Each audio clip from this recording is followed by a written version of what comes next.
Decrease about the flow of the oxygen. So decreased oxygen supply to the heart or ischemia, decreased blood supply will lead to some heart disease which are called in general ischemic heart disease. This is not a single disease. It is a group of syndromes. So ISD is a group of syndromes which result from myocardial ischemia. Myocardial ischemia means there is an imbalance between the needs of the heart and the blood supply. Imbalance between the two. Okay? Sometimes the heart may need more, but the supply is less. Okay? So this is the imbalance. There should not be imbalance. There should be a balance. So group of syndromes resulting from myocardial ischemia, which is an imbalance between the cardiac blood supply and the myocardial oxygen demand. What are the things which will lead to decreased myocardial oxygen supply? Like coronary artery is narrowed because of, very good, the most common cause is the atherosclerosis. And what are the other causes? Like vasculitis of the coronary artery, embolism in this, or thrombosis is there, spasm is there, many things. Like, no, the other things, rather than affecting the coronary arteries, you can have hypotension. In general, the person is hypotensive. So it will lead to decreased flow of blood to the heart. It can also lead to myocardial ischemia. Hypotension due to any cause. Okay? Then severe anemia. Severe anemia will also lead to decreased oxygen supply to the heart. And if there is hemoglobin which has bound to the is oxidized or carboxyhemoglobin, it will also lead to, in a way, reduced oxygen supply to the heart. So all the things, either narrowing of the coronary artery due to any cause, hypotension, anemias, carboxyhemoglobin, methemoglobinemia, all these things will cause decreased supply of oxygen to the heart and lead to myocardial ischemia. Is it clear? This is, the heart doesn't need increased supply, it needs normal supply, but it is not even receiving the normal supply due to ischemia. Now the second thing is, your heart needs more, but your body is not providing. Like when your heart needs more, when there is fever, when there is more stress, or heart is beating at a faster rate, tachycardia is there, hyperthyroidism, again there is tachycardia, or there is left ventricular hypertrophy. The heart is big, it needs more oxygen. So increased myocardial oxygen demand. So both these cases, either there is increased demand by the heart or decreased supply to the heart, will lead to imbalance. So this imbalance can cause ischemia. If the ischemia persists, what will happen? Infarction will happen, or we call it myocardial infarction, the heart attack in layman terms. The sclerosis is a disease. Sclerosis means narrowing of the coronary. Here it is atherosclerosis. Okay? Here it is atherosclerosis. So most common cause of ISD, ischemic heart disease, is the, as you said, CAD, coronary atherosclerosis, or coronary artery disease, CAD. This is the most common cause. And ISD is the leading cause of death in the United States. Leading cause of death in the United States is IHT. Most of the data we have from the Western countries and USA. From the rest of the countries, we sometimes have the data, but that is not so much authentic. So these are the authentic bases. So we use most of the times USA or Western countries. So ISD is the leading cause of death in the United States and other industrialized or developed countries. Okay, the leading cause of death. No, it has 4 syndromes. If you take the ischemic heart disease in total, it has 4 syndromes. 3 are acute, 1 is chronic. 3 are acute, 1 is chronic. What are the acute ones? Like angina pectoris, acute myocardial infarction, heart attacks. When there is death of the heart muscle. Angina pectoris is intermittent chest pain due to myocardial ischemia. Intermittent. It will come, it will go. It will come, it will go. But the end result is myocardial infarction, if it persists. Then another is sudden cardiac death.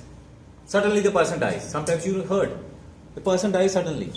One of the causes can be the heart disease, sudden cardiac death, and chronic IST. So the term acute coronary syndrome is applied to three catastrophic manifestations of IST, like unstable angina, acute MI, and sudden cardiac death. The first three we can put acute, and another is the chronic. So three acute syndromes, but under the angina pectoris you have the unstable angina. That comes under the acute syndromes. Okay, one is stable angina, that we don't keep under the acute syndromes. Okay, unstable angina is the acute syndrome. So four things: heart pain or angina pectoris. I use the simple words also so as to make you understand. Angina pectoris, myocardial infarction, sudden cardiac death, khalas, and chronic IST. He is living with this. So these are the four things. Acute syndromes, first three. Yeah. Even from the first angina pectoris, only the unstable angina. Acute and chronic? Yeah, first three acute, first three. Last is chronic.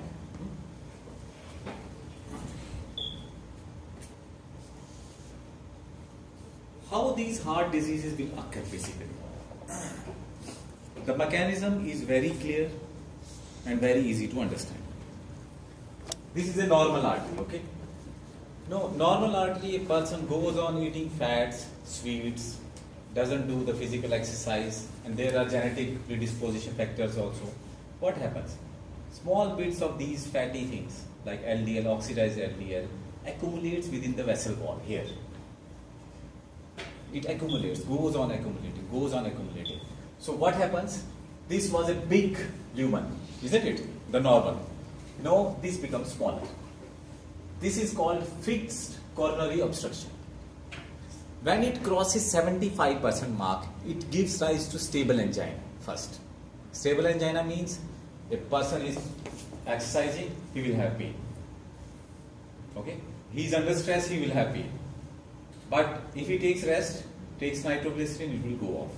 This is stable angina. 75% fixed obstruction.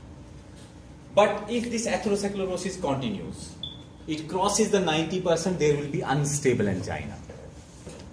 So, small bit of walking will lead to pain. Small bit of exercise lead to pain. Even at rest, it can give rise to pain. Okay, 75 to 90%. Now, what happens? Sometimes, a plaque is formed. This plaque can rupture because of the pressure of the blood. If it ruptures, what will happen? First of all, platelet aggregation, which is the first step in thrombosis. First step is primary platelet plugging. So here also, there will be platelet aggregation. This platelet aggregation either can lead further to the formation of a thrombus. So this thrombus can be a partial thrombus or it can be a complete thrombus. If it is complete, it will completely block the artery and result in outright infarction throughout the wall of the heart. If it is a partial infarction, it can result in a part of the heart, subendocardial part. Okay? So is it clear? Normal artery? The aggregation, because after the plaque is disrupted. After the rupture. Disrupted. Yeah. Disrupted. There is a break in the plaque. Yeah. Because the collagen and other contents of the plaque will be exposed. So it will get activated. You know how the thrombosis is activated. You have to expose the underlying collagen. So normal atherosclerosis, first fixed obstruction, giving rise to stable angina or typical. Then it can become unstable, and sometimes this plaque can rupture, lead to platelet aggregation, leading to thrombus formation, which can be complete or partial. In the complete, there can be acute transmural. Throughout the wall, there will be infarction. And in partial thrombus, there can be unstable angina or subendocardial infarction. We will discuss in detail this thing. Sometimes this platelet aggregation, which has occurred, this doesn't give rise to the formation of thrombus, but there is healing. Your body has the capacity to heal. If there is healing, so this will go on accumulating more fibrosis, more. So it becomes very narrow. But still some of the blood can pass. So this is the severe fixed coronary obstruction or chronic ischemic heart disease. There is no formation of thrombus, but it progresses with healing. More fibrosis, more healing, more narrowing of the lumen. This is chronic ischemic heart disease. Clear? Yes. If you want to ask anything.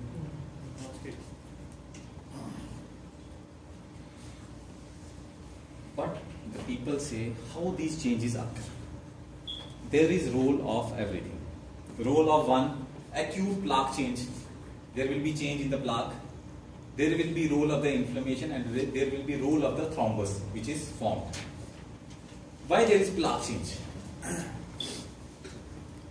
When the plaque is being formed, if the plaque is big and the cap is thin, plaque becomes big, cap gets stretched and it becomes thin.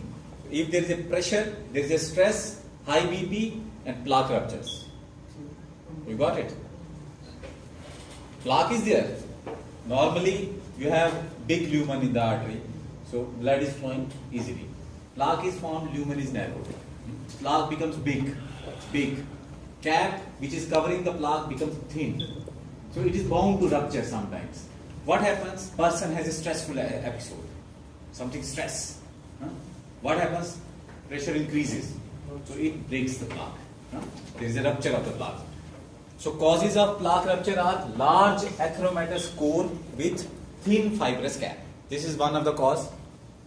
And if there are increased inflammatory cells in the plaque, because no doubt plaque is formed, this is an abnormal thing in the body. So inflammatory cells will come to the abnormal thing. So if there are more inflammatory cells, it is more bound to rupture.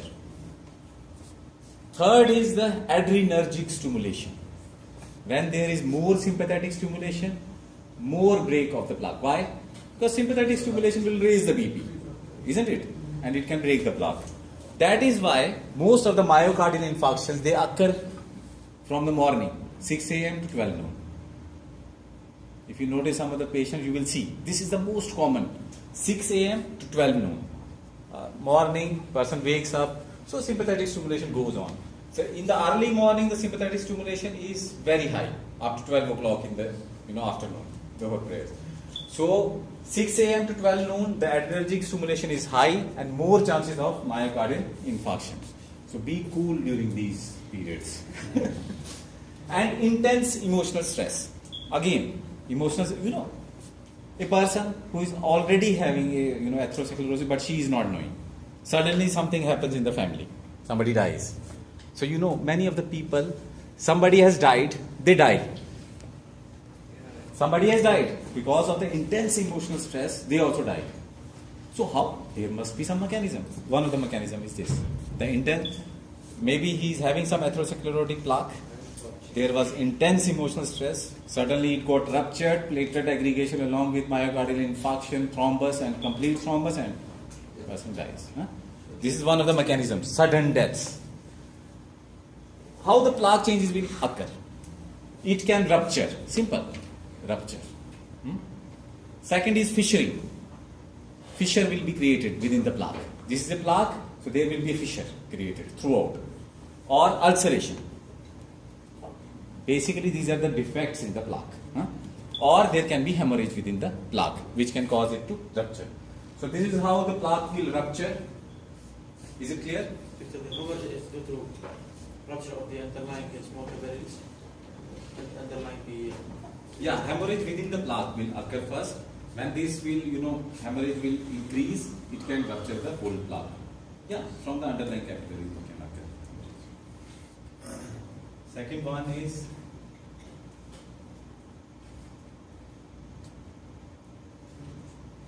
role of the inflammation. When more T cells, macrophages will come to the plaque because there is oxidized LDL. The macrophages will come. They try to ingest this. So they will become the foam cells. The foam cells are present in the plaque. These are the same foam cells. The macrophages come, ingest the oxidized LDL, they become the foam cells. And also T cells are there. But these inflammatory cells have the role of secreting the cytokines. Interleukin 1, 6, TNF, everything. So all these cytokines, what they will do? Cytokines have different roles. You know them. Inflammatory cells secrete cytokines, they secrete enzymes, they have different roles. Many of the cytokines will do what? They will cause the smooth muscle proliferation. So more smooth muscle is formed. This is how the plaque increases in size, More inflammatory cell come, the plaque increases in size. More LDL, oxidized LDL comes, it increases in size. Cytokines are released by the inflammatory cells, they cause more proliferation of the smooth muscles. So there is increase in the size. And also how these inflammatory cells destabilize the plaque, they secrete some enzymes which are called metalloproteinases. Proteinases. So they will digest the proteins in the matrix. So the plaque will become weak. Strength is due to proteins, isn't it? So when the proteins are digested, broken down, it will become weak. So this is the role of the inflammation. And what is the role of the thrombus? No, the plaque has ruptured. There is rupture, there is fissuring, there is ulceration, there will be platelet aggregation. It will be followed by the formation of the thrombus. And pH plus degradation of the endothelium. Huh? Metalloproteinase. Cause the degradation of the endothelium. In the endothelial cell, do you think it can cause? Mostly metalloproteinases. There is matrix. You know matrix? Yeah. So matrix, extracellular matrix. The role of metalloproteinases comes over there. It breaks the matrix. The extracellular matrix, it breaks that, the proteins in the matrix. So directly it cannot cause the, but when it is weak, no, the extracellular matrix is weak, the plaque will become weak. When there is increased blood flow, it will rupture like this. So role of the thrombus, once the platelet aggregation is there, there will be formation of the thrombus. Either it will be partial. Partial means it can give rise to, more pain, or sometimes it can give rise to small bits of infarctions because it is not complete. But when the thrombus is complete, it will give rise to infarction throughout the thickness of the wall of the heart. So that is called transmural infarction, involving the whole wall. Okay? So it depends, either it is complete thrombus or partial thrombus. And sometimes there can be embolization from this thrombus also. Thrombus is formed in one part of the coronary artery. Breaks from there, goes to another part of the coronary artery where it completely blocks it. Emboli. Okay?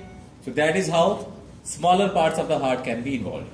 And sometimes these thrombi can get organized, healing, organized, fibrosis. So again completely block the artery. So first there will be formation of the plaque, as we said. Plaque is formed, it increases in size, and sometimes due to emotional stress, due to sympathetic stimulation, it ruptures. When it ruptures, there is platelet aggregation, then followed by the formation of the thrombus, which can be partial or can be complete, which results in myocardial infarction. Clear? What is the meaning of the mural? Not mural. Mural refers to the endocardium of the heart. Okay. So, Dr. Fibrosis, at which step can be, or which category can be? You have to change the lifestyle. Along with you have to give the drugs to the patient. If you suspect there is atherosclerosis, you have to go into the cause. Causes can be many. There can be diabetes, there can be hypertension, there can be hyperlipidemia. Accordingly, you have to decide. You have to stop the progression. Okay? So if he is diabetic, you have to control the sugar levels. Okay? If he is hyperlipidemic, you give the antilipidemic drugs. So like this you have to control. But you can control. But if you leave it like this, the plaques will increase in size and ultimately they will rupture. What is critical stenosis? As I say, normally a person will have, blocks. They will have the formation of the atherosclerotic plaque, but it will not give any symptoms. When it gives symptoms, when there is more than 75%. This is agony, isn't it? So up to 75%, the person will not have any symptoms. So 75% of the lumen of the coronary artery is blocked. Yeah, but there is no symptom.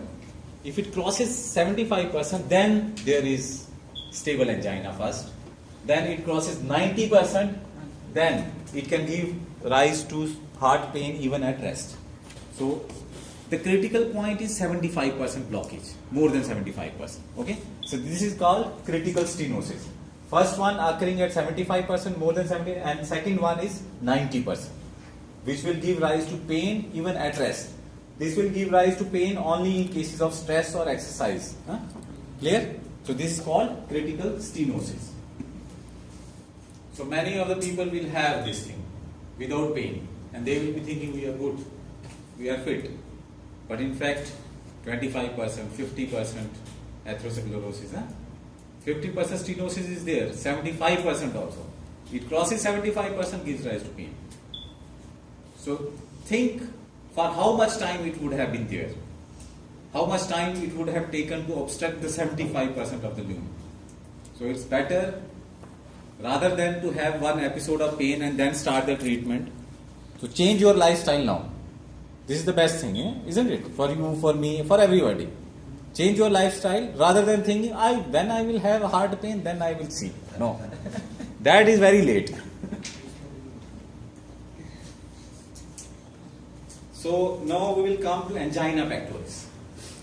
What is angina pectoris? In simple terms, heart pain. So intermittent, this is not continuous, mind you. Intermittent chest pain due to reversible myocardial ischemia. Intermittent chest pain comes, goes, due to reversible, transient and reversible myocardial ischemia. This is the definition of angina pectoris. There are three types. One is the first one, stable or typical. As we said, it will occur at 75% stenosis, more than 75%. Okay? Stable or typical means it will only occur in times of stress or exercise. Otherwise, it will not occur. This is a stable one. You start exercise, because there is increased stress, the heart needs increased oxygen. So body is not able to compensate. Yeah, related to the heart rate also. Because heart rate will be more, it will require more oxygen. So if you give the rest to the person, the heart rate will decrease, heart will require less oxygen, and the angina will go off. So episodic chest pain associated with exertion or increased myocardial oxygen demand, like tachycardia, hypertension, fever, anxiety, fear, all these. So if you treat these causes, so if there is fever, treat the fever, angina will go off.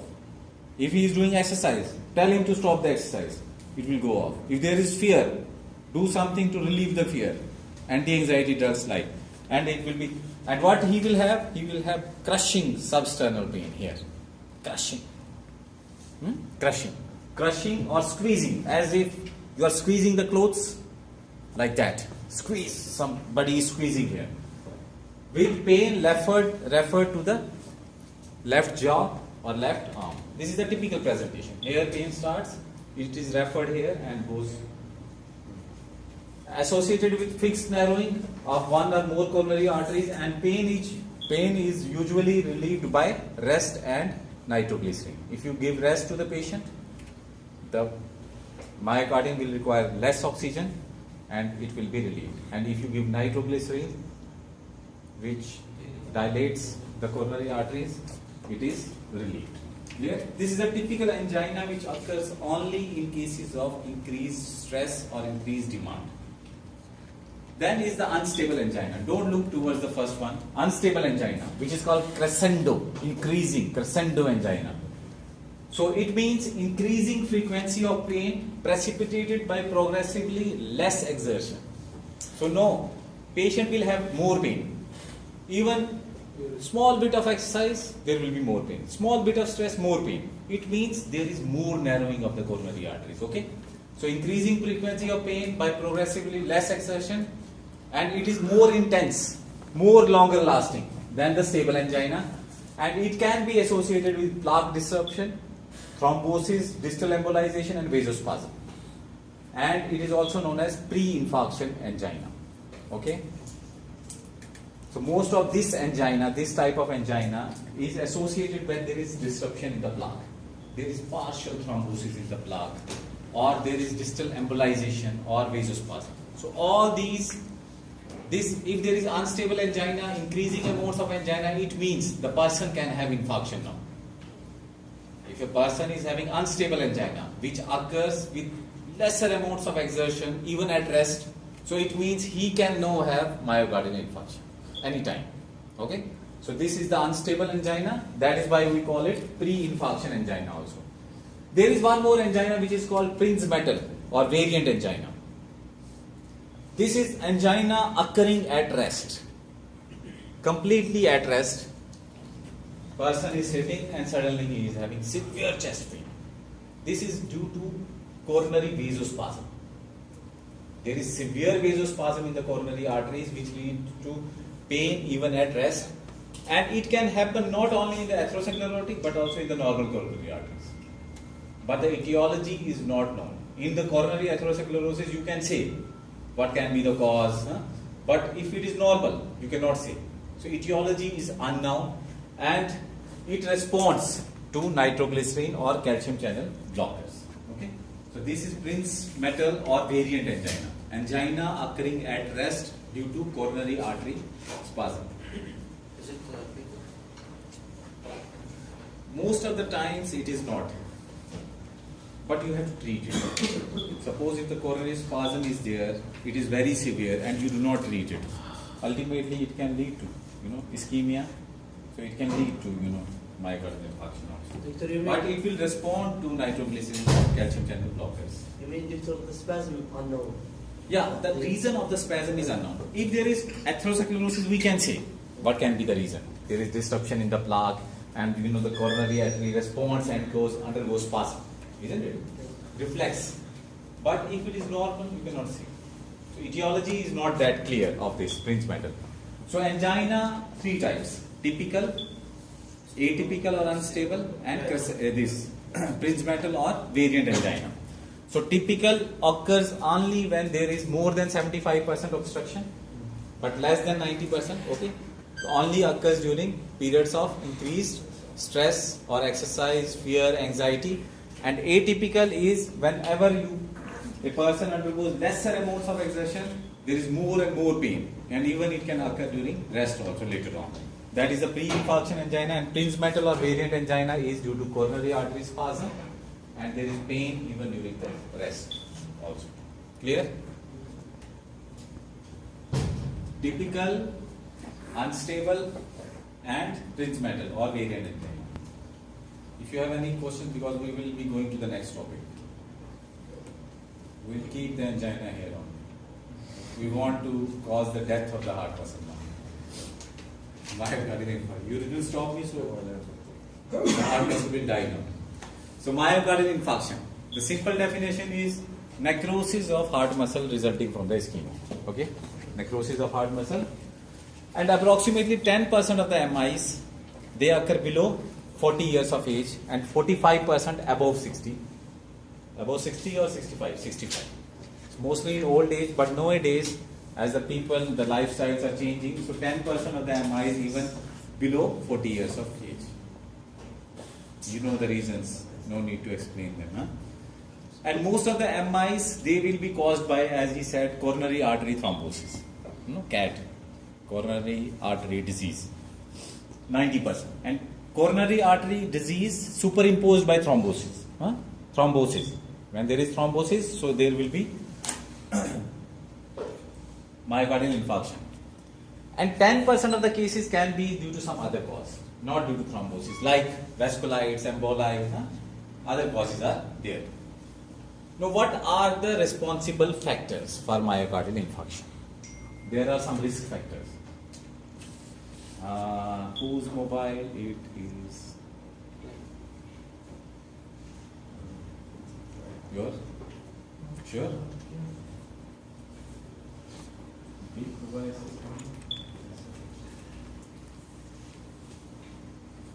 can just switch it off. Be careful and just keep it on the silent mode. No need of showing me.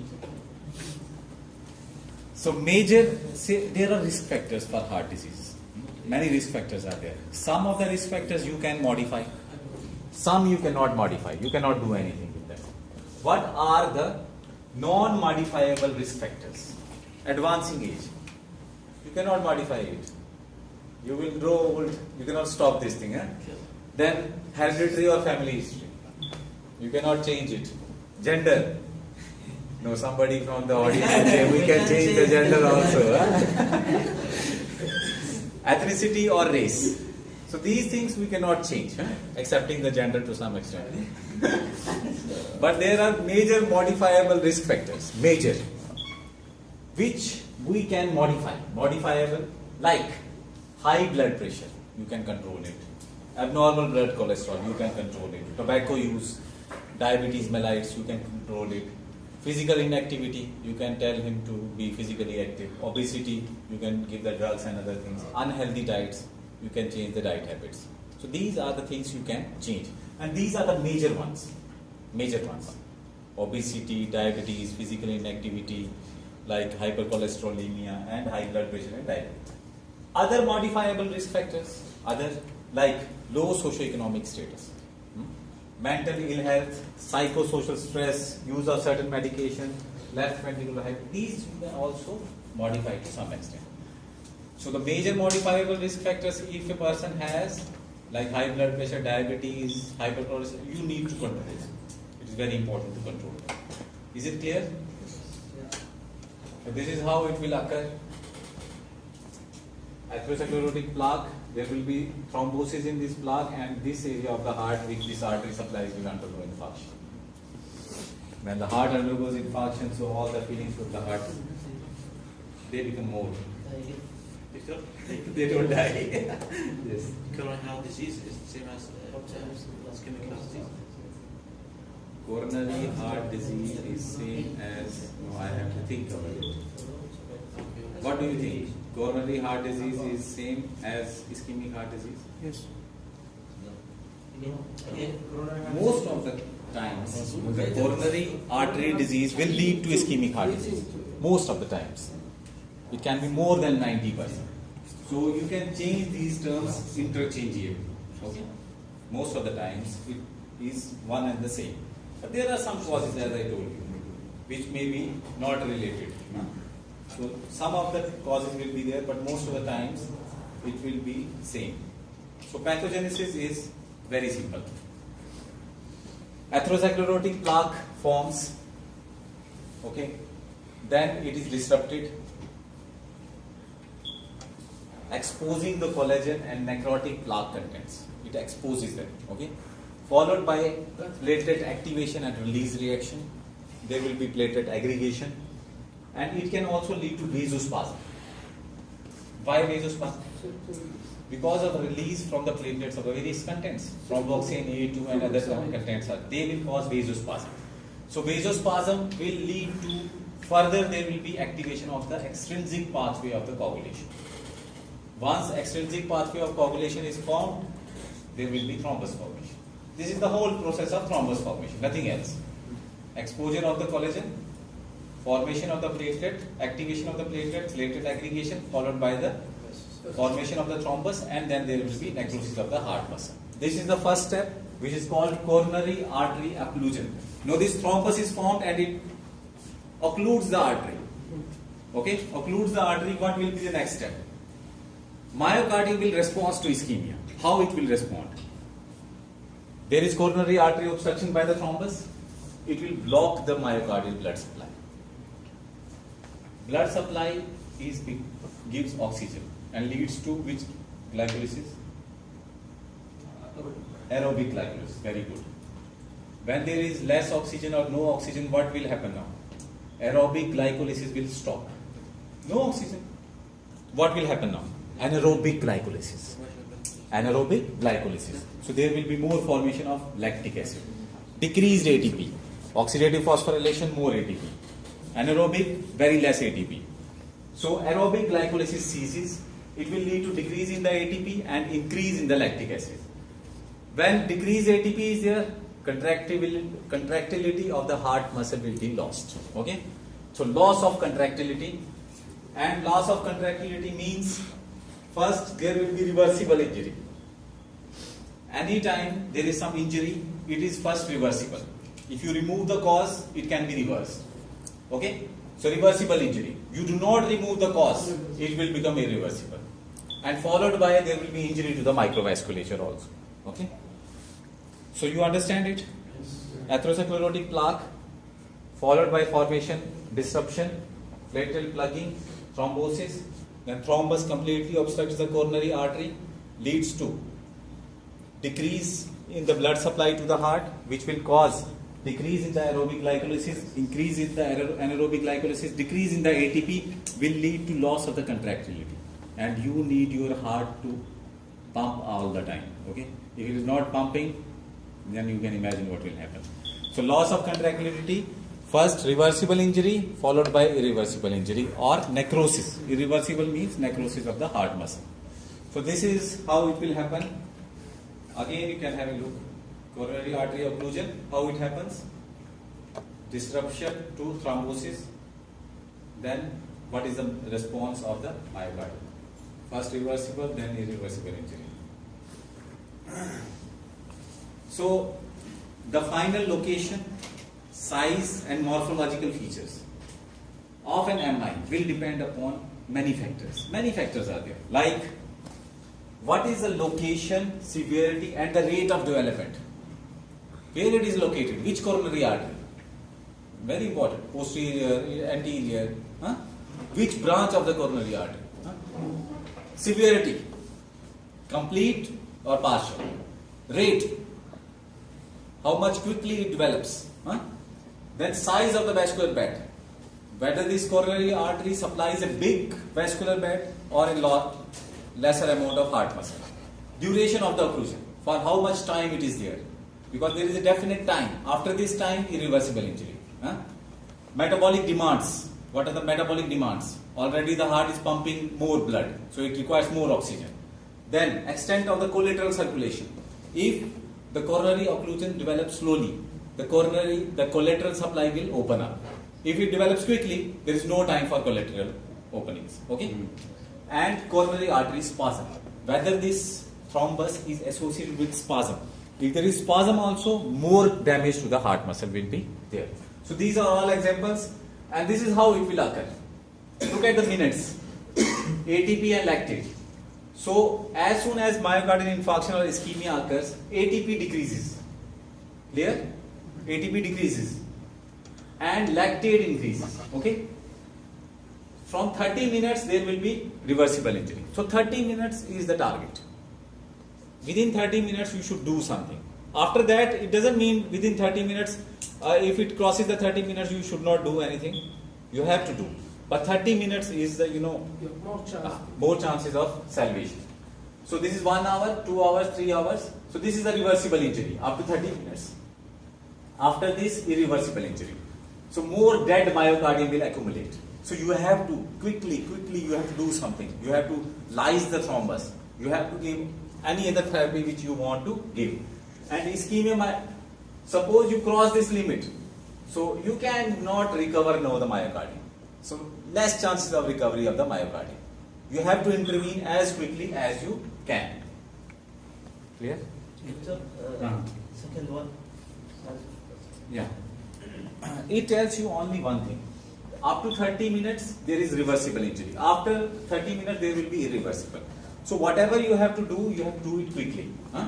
So as the 30 minutes passes, the dead myocardium will go on increasing. Okay? And the myocardium which you can save will go on decreasing. This is the crux of this thing. This tells you in hours. 2 hours you can save some myocardium, 3 hours, 4, 5, 6, 12 hours you cannot save anything then. It goes on decreasing. And the dead myocardium will go on accumulating. So if there is a thrombus, you have to give the thrombolytic therapy to break the thrombus so as to restore the blood supply. So this is the myocardial infarction. Irreversible injury first occurs in the subendocardial zone. Why? Where is the coronary artery? Which is the zone? This is endocardium. This is subendocardium. Zone below the endocardium. Then this is myocardium, this is pericardium. Where is the coronary artery? Which zone is far away? Subendocardial zone. So first necrosis will occur in the subendocardial zone because it is far away from the coronary artery. So first the zone of necrosis here. If it is blocked, remains blocked, this zone of necrosis will progress. But one thing you should remember, a small zone here, a strip of myocardium will not get necrosed. Why? Because it receives direct blood supply from the lumen of the heart. Direct oxygen. Okay? So, endocardium, subendocardial necrosis will be the first thing to happen. It will progress with the occlusion of the artery. Okay? So, with prolonged ischemia, wavefront of cell death, involves the transmural thickness and full size within 3 to 6 hours. Transmural, okay? Now what is transmural and what is subendocardial? When transmural is, necrosis involves full or nearly full thickness of the ventricular wall, and subendocardial is, necrosis is limited to the inner 1/3 or at the most half of the ventricular wall. This is subendocardial, okay? And it mostly occurs in the distribution of a single coronary artery. When a single coronary artery gets completely blocked, transmural infarction, okay? But these may extend beyond the territory of a single coronary artery, subendocardial. And it is associated with transmural, atherosclerosis, acute plaque change and superimposed thrombosis. Here, subendocardial infarction, mind you, plaque disruption followed by thrombus formation followed by lysis of the thrombus. So your body can lyse the thrombus also, isn't it? You have the mechanisms. So sometimes the thrombus can be lysed by the body's enzymes also. So there is subendocardial infarction, thrombus is formed. There is subendocardial infarction, but it is lysed by the body. So it doesn't involve the whole thickness of the myocardium. Okay? But here, plaque change, thrombus is formed, completely obstructs. It doesn't get lysed. So there is transmural thickness which is involved. Clear? Sure?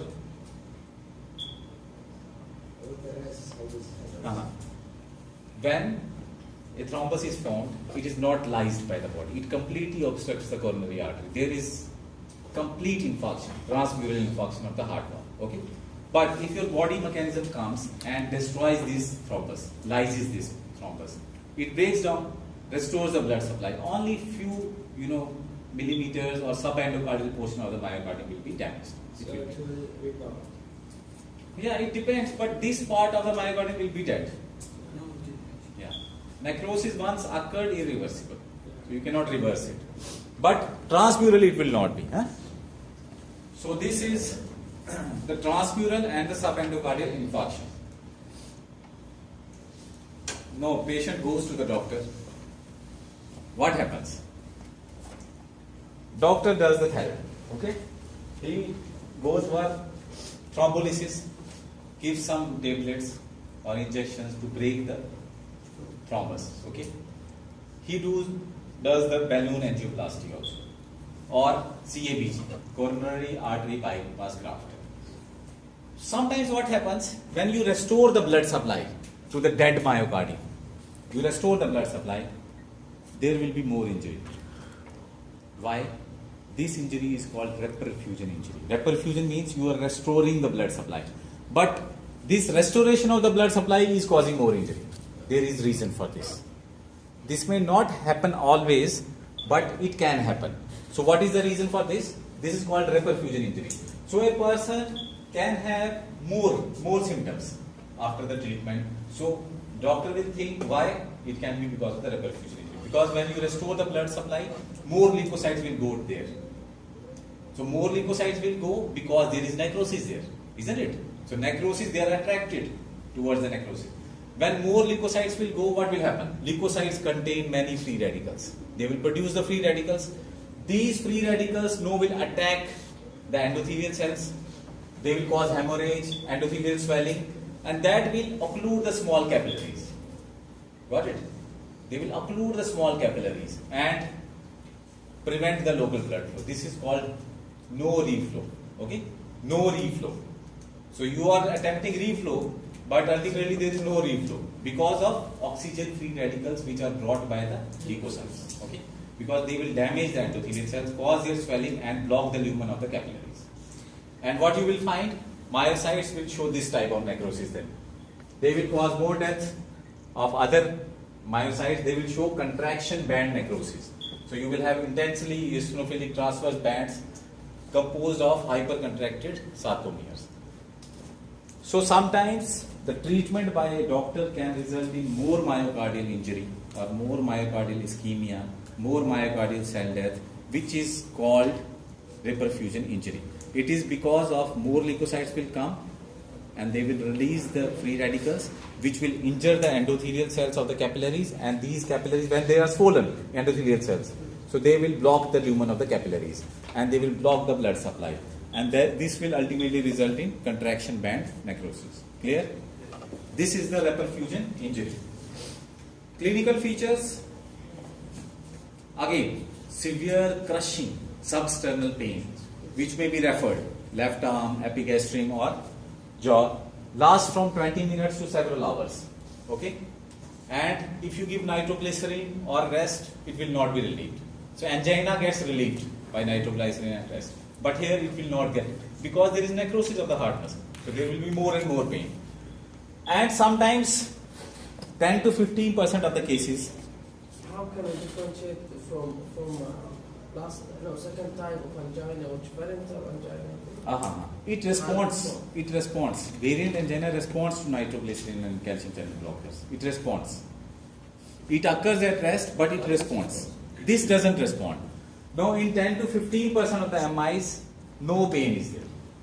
A person has a heart attack, myocardial infarction, but no pain. This is called silent MI.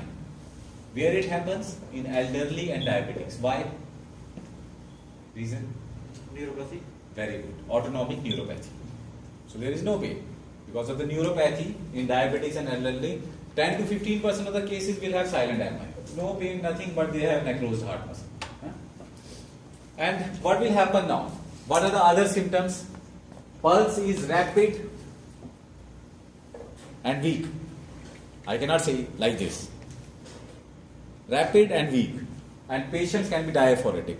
More sweating, rapid, weak pulse and nauseating. So sometimes these symptoms are of gastric, Sometimes the patients can have. Sometimes patient has these symptoms, given Pentop, omeprazole and goes home back, and more death of the heart muscle. Because these are somehow related, The doctor can get confused.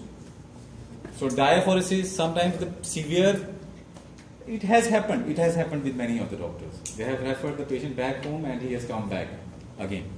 So the patients can be diaphoretic and nauseating, and dyspnea is common. With massive MI, if there is big MI, it involves more than 40% of the left ventricle, there can be cardiogenic shock. Shock related to the heart, because heart will not be able to pump enough of the blood to meet the demands of the body. How you will diagnose now? Laboratory evaluation. Whenever there is necrosis of the heart muscle, what will happen? Necrosis of the heart muscle, what will happen? The heart cells will die. Their membranes will break down. And whatever enzymes are present in the heart, they will be released into the blood. This is how you will detect. So, blood levels of these intracellular heart enzymes, which are present within the myocardium, they will increase. What are these? They are myoglobin, cardiac troponins, creatinine kinase, and lactate dehydrogenase. But there are some enzymes which are specific to a particular type of cell. Like you may have serum transaminase, specific to the liver. Same here for the heart. You have troponins and CKMB. Okay? Creatine kinase MB. There is MM also, BB also. But MB has, specific for the heart. So we use these two, troponins and CKMB, which have high specificity and sensitivity for the cardiac muscle. So what are the type of troponins? Troponin I, troponin T. They become detectable 2 to 4 hours. After 2 to 4 hours, they will increase quantities in the blood, peak at 48 hours and remain elevated up to 7 to 10 days. Okay? CKMB is the second best marker. This is the best marker. These are the troponins are the best. Second best marker is the CKMB. Why? Because it begins to rise 2 to 4 hours, like it. Peaks at 24 to 48 hours, almost same, but become normal within 72 hours. So within 3 days it becomes normal. But they remain elevated up to 7 to 10 days. So you can detect it for a longer period of time. So these are the best markers for the cardiac injury.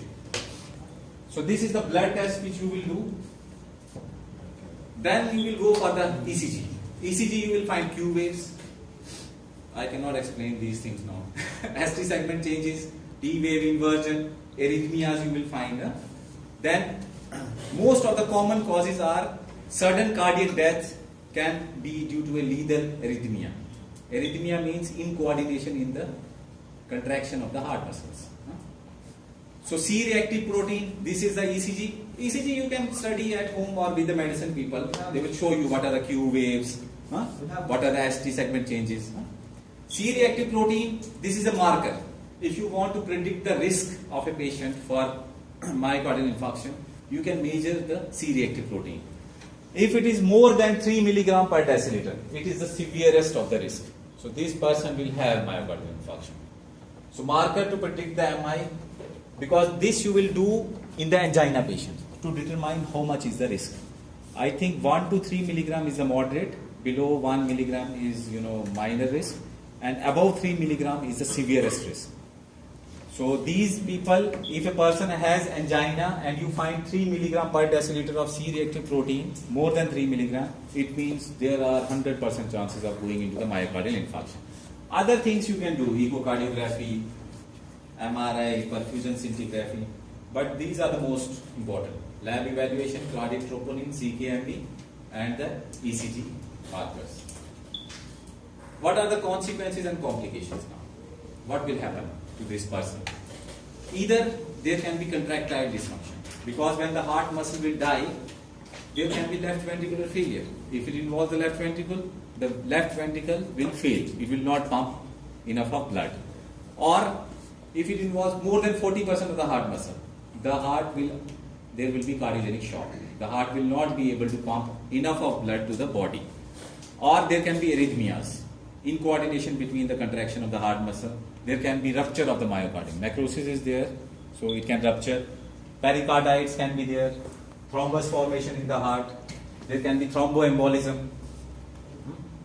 Papillary muscle dysfunction can be there if it involves that area. Progressive late heart failure. Then ventricular aneurysm. It becomes dilated. We will discuss these things in the lab, inshallah. So these are the complications. What is the prognosis? Once a person has MI, what is the prognosis? He has most of the time. But the people who have the bad prognosis are advancing age, female gender, so nobody will change the gender now. From this class at least. Female gender, diabetes patients, and persons with previous MI. All these will have bad prognosis. And prognosis after MI also depend upon the size of the infarct. If it is big, prognosis is bad. Site, it will depend, and the type. Transmural infarct, bad prognosis. Subendocardial, good prognosis. Long-term prognosis again will depend upon many variables. Left ventricular function, whether the left ventricle is functioning properly or not. If the infarction involves the left ventricle, so they will be having bad prognosis. And vascular obstruction in the vessels. Mortality is in the first year, 30%. Khalas. 30% of the people will die. So very high mortality, isn't it? 30% is very high. So 30% of the people who have myocardial infarction will die within 1 year. Okay. After that, each year 3 to 4%, 3 to 4%, 3 to 4%. Huh? Clear? Yeah. 30% within first year and 3 to 4% afterwards. Sudden cardiac death. Sudden cardiac death means unexpected death from heart causes without symptoms or with symptoms. Okay? Without symptom or with symptoms. Causes can be CAD is the most common cause. Non-atherosclerotic causes, you can read it here. Okay? What is the pathogenesis? Why the person dies suddenly? Because of ventricular fibrillation. Ventricles pump the blood to the whole of the heart. If there is incoordination in the contraction of the ventricles, what will happen? Blood flow will not be pumped to the body and the person will die because of it. So the most common cause and the mechanism is ventricular fibrillation of sudden cardiac death. And this is the last one, chronic ISD. As I told you, this can be, the diagram. MI is there and then it can occur. MI, after MI there is fixed coronary obstruction, and clinical features are these. No need of going into that. This is a chronic disease, progressive.